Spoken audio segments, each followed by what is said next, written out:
और जब तक आखिरी खड़े व्यक्ति को सोशल जस्टिस नहीं मिलता, ये लड़ाई समाजवादियों की अधूरी है। एक दबंग व्यक्ति ने मुझे हरवा दिया, एक अपराधी व्यक्ति ने मुझे हरवा दिया। हम लोग इकट्ठे हुए थे इंडिया में देश बचाने के लिए। इन दो मुद्दों को लेकर हम लोग अपनी सामाजिक न्याय की लड़ाई, जाति जनगणना की मांग को लेकर निश्चित तौर पर जनता की अदालत में, और निश्चित तौर पर आज आशा का केंद्र केवल उत्तर प्रदेश के हिसाब से हम कहें तो केवल माननीय अखिलेश यादव जी। नमस्कार, आप देख रहे हैं दैनिक हिंट और मैं हूँ आपके साथ आस्था तिवारी। 2024 लोकसभा चुनाव नजदीक है, लेकिन इस बीच सबसे बड़ा सवाल है जहां इंडिया गुट पूरा इकट्ठा हो गया है। 26 दल इकट्ठे हैं, लेकिन उसमें समाजवादी पार्टी का आखिर रोल क्या है, सबसे बड़ा मुद्दा।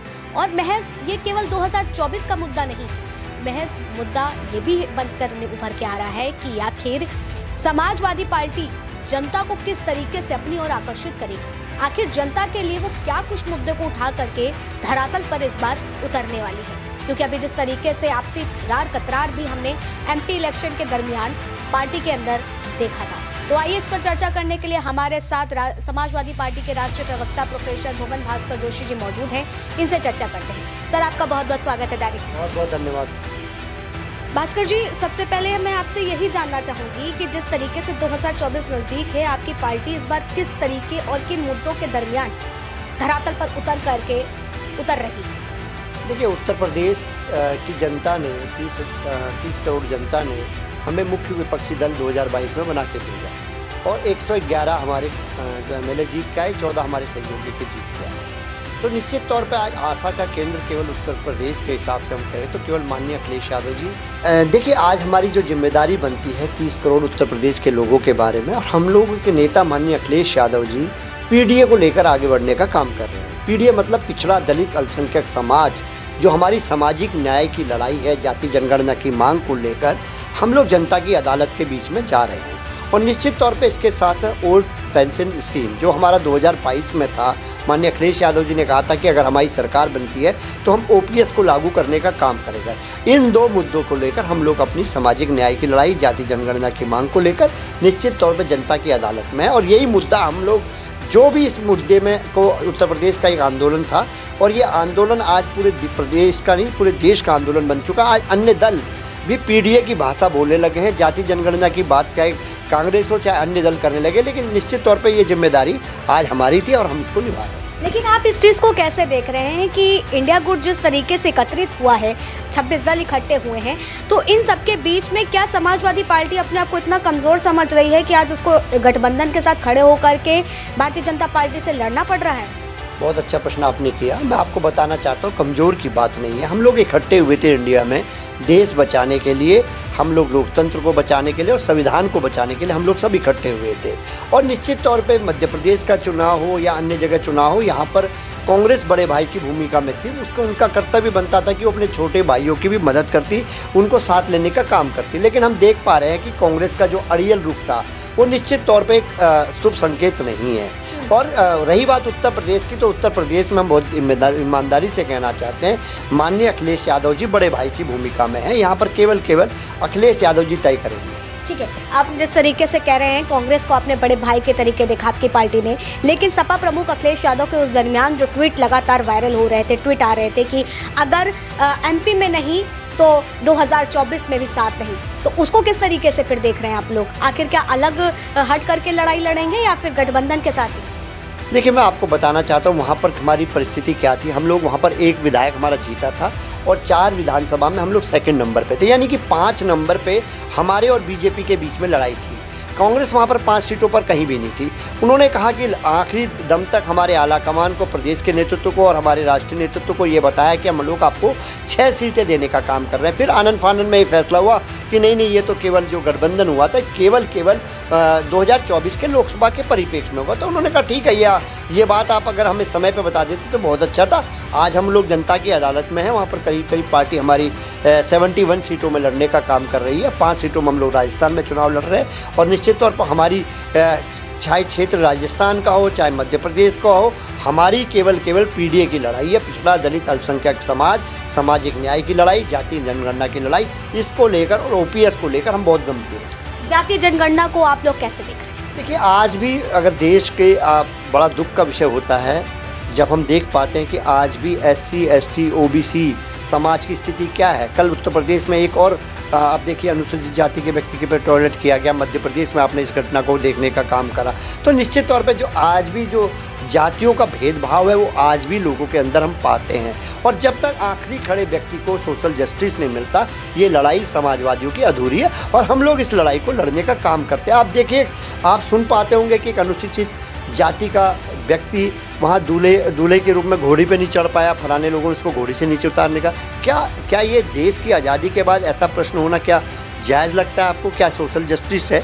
निश्चित तौर पे ये जो सोशल जस्टिस नहीं है। एक आपकी पार्टी कहती है आप उस जो है जाति जनगणना पर दलित समाज के लिए, पिछड़ा वर्ग के लिए आप काम करना चाहते हैं, लेकिन 59,000 शिक्षा भर्ती वाले मामले पर पार्टी चुप क्यों रहती है? नहीं, बिल्कुल नहीं चुप है। आप आज सदन में हम लोग उठाने का काम कर रहे हैं। अभी आप देखिए कौन खड़ा हुआ उन बेटियों के साथ, जो 112 की जो बेटियां थी जिनकी वेतन से संबंधित मांग नहीं हुई, जो धरने पे इस सर्दी में धरने पे बैठी रही, जो हमारी बेटियां 4-5 दिन तक धरना चलता रहा, कोई उनको पूछने वाला नहीं। कौन था?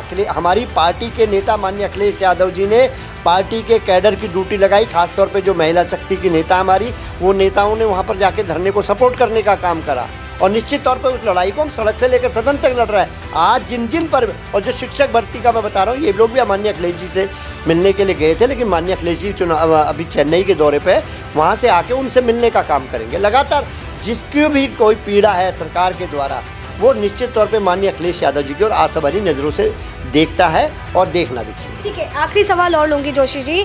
सदन के भीतर जिस तरीके से नीतीश कुमार का एक बयान था वो काफ़ी वायरल हो रहा था, लेकिन उसमें सबने जो है गठबंधन के जितने लोग थे सबने पीछा कर लिया था, लेकिन समाजवादी पार्टी ने उनका समर्थन किया था, और डिम्पल यादव जी ने भी उस पर बयान दिया था कि सेक्स एजुकेशन पे जो उन्होंने बोला, उनका कहने का ढंग अलग था लेकिन बात सही थी। उसके पीछे आप लोग क्या कहेंगे?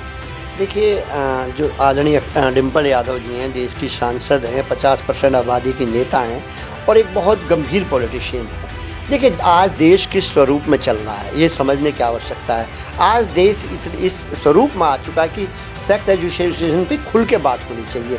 इसको अध्ययन का केंद्र तो बनाना नहीं चाहिए, साथ साथ परिवार के भी अपने जो बच्चे गलत लाइन में ना चल जाए, उनसे बातें होनी चाहिए, चर्चा होनी चाहिए। यही बात तो माननीय डिम्पल जी ने कही, माननीय नीतीश जी ने भी इस विषय को कहा, लेकिन वो विषय थोड़ा सा अन्य तरीके से चला गया, और लेकिन उसके बाद उन्होंने उसके लिए माफ़ी मांग ली। इतने सीनियर, इतने वृद्ध नेता ने एक पूरे देश से माफ़ी मांग ली, वो बात वही ख़त्म हो गई। भारतीय जनता पार्टी उस बात को उठाने का काम नहीं करे। मणिपुर में इनकी मणिपुर में हमारी बेटियों के साथ क्या हुआ, वो केवल भारतीय जनता पार्टी के नेतृत्व में हुआ। माननीय मोदी जी वहाँ नहीं जाने का काम करते हैं। हमारी पहलवान बेटियों के साथ क्या हुआ, माननीय मोदी जी के घर के बिल्कुल 10 किलोमीटर की दूरी में वो ये घटना घट जाती है, उनको सड़कों पर घसीटा जाता है। इसके साथ साथ आप देखिए कानपुर में क्या हुआ। कानपुर में माँ बेटी, जो ब्राह्मण परिवार की बेटी थी, माँ थी, उनकी हत्या हो जाती है योगी प्रशासन में। इसके अलावा आप क्या देख पाती हैं, हाथरस में दलित बेटी को जलाया गया। ये महिलाओं की तो बात है। आपके हिसाब से जितने भी कांड हो रहे हैं, जितने भी अपराध हो रहे हैं, आपराधिक मामले आ रहे हैं, वो केवल ये भारतीय जनता पार्टी की सरकार में ही आ रहे हैं? देखिए, मैं ये नहीं कह सकता कि कोई भी सरकार आती तो आंकड़े कम हो सकते हैं, ज़्यादा हो सकते हैं, लेकिन उनका सरकार का उसको कैसे निपटाने का तरीका है, या हवा जो बनाने का तरीका, निश्चित तौर पे ये हवा बनाने में ज़्यादा माहिर है। भारतीय जनता पार्टी लगातार कह रही है कि गुंडे राज को सबसे ज़्यादा अगर भाव मिला है, आगे बढ़ाया गया, वो सपा सरकार पे बढ़ाया गया। मैं तो आपसे पूछना चाहता हूँ, मैं एक आपको उदाहरण देना चाहता हूँ। बनारस में MLC के चुनाव में इनके कैंडिडेट थे डॉक्टर पटेल, वो चुनाव हार जाते हैं।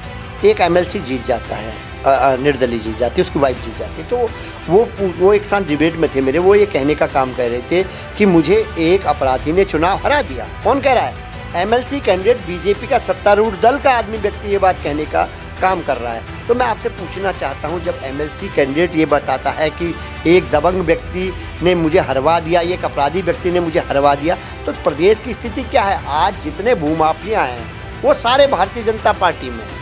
निश्चित तौर पे भारतीय जनता पार्टी के, और आज इनका पतन भी प्रारंभ हो गया है। अभी घोषी का चुनाव का परिणाम आपने देखा होगा, उसमें आप देखिए पूरा सरकारी तंत्र लगा, सरकार लगी, एडमिनिस्ट्रेशन लगा, MP लगे, मंत्री लगे, देश के मंत्री लगे, लेकिन रिजल्ट देखिए क्या रहा। 40-50 हज़ार वोटों से हमने जीतने का काम करा। अब ये जनता इनके खोखले वादों से तंग आ चुकी है, और जो इन्होंने वादे करे थे, आप देखिए 2014 में, 19 में 2 करोड़ नौकरी लाएंगे, 15 लाख आपके अकाउंट में आएंगे, काला धन आपका आएगा, और निश्चित तौर पे उन्होंने बार बार किसानों के लिए कहा था कि आपकी आय दुगनी करेंगे, लेकिन किसानों की हत्या कर देते। कौन करते हैं किसानों की हत्या के लिए?